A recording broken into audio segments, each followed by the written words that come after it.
Hi, I'm Chad Dull. I'm the CEO at La Crosse Area Community Foundation. I've been a part of the Cooley region my entire life. And I think back to kind of my roots as a kid who grew up in rural poverty out in Westby and Cashton, and relied on all kinds of help for our family to get ahead. You know, I was a Head Start kid.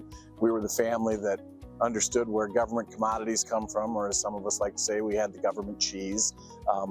But we relied on places like Workforce Connections to help us navigate our way in the world. I was glad as I got older in my career, I'm an educator by training. And when I started working at Western Technical College, gosh, more than 20 years ago, one of our best partners was the Workforce Connections office directly across the street from us. We wrote grants together, we served the same students, we found ways to help people get ahead in life, which has sort of been my central mission and one of the things I really admire about the organization. At one point in time, a couple of decades ago, the Workforce Connections building was immediately next to the La Crosse campus of Western Technical College where I work. When Workforce Connections relocated out to East Ave to their much nicer building now, one of the things we found for the clients that we both cared about was that was a further distance than we thought, and folks were having trouble connecting. I was a pretty veteran educator by that point and could take a few chances. So I had an empty office in my area, and I called up my co-conspirator, Gina Brown, and said, hey, I might have a place somebody could sit if you wanted to come in and just make sure we could support students.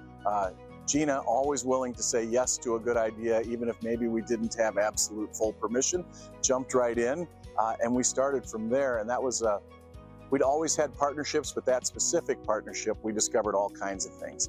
That there were resources not only to attract people to school, but to keep them in school, to access programs at Workforce Connections. And I'm proud to say, long after I'm usually a rule follower by nature, but my one day where I broke the rules a little bit by bringing in staff that I hadn't told anybody about, 8 years later is still a legal and approved and loved partnership for both institutions. When we connected to bring Workforce Connections staff right into our office area on campus, one of the people that they brought to us was Amy Larson, who was with us for a relatively short time, but really made a great impact in our memory with her caring for the people we serve. So after she had left and I had moved on, she had reached out to me about being on the advisory board for the Foster Grandparent Program. What an amazing program to learn about and to watch an investment made in connecting some of our oldest folks and some of our youngest folks in meaningful ways. In my current work at La Crosse Area Community Foundation, we talk about social capital, which really at its essence is human connection. Foster grandparent makes human connection that improves our community. And if we can bring in adults who look at children the way grandparents look at grandkids, nothing but good things can happen for those kids. So it's been a blessing to be part of that program, and I'm just so grateful to see it continue.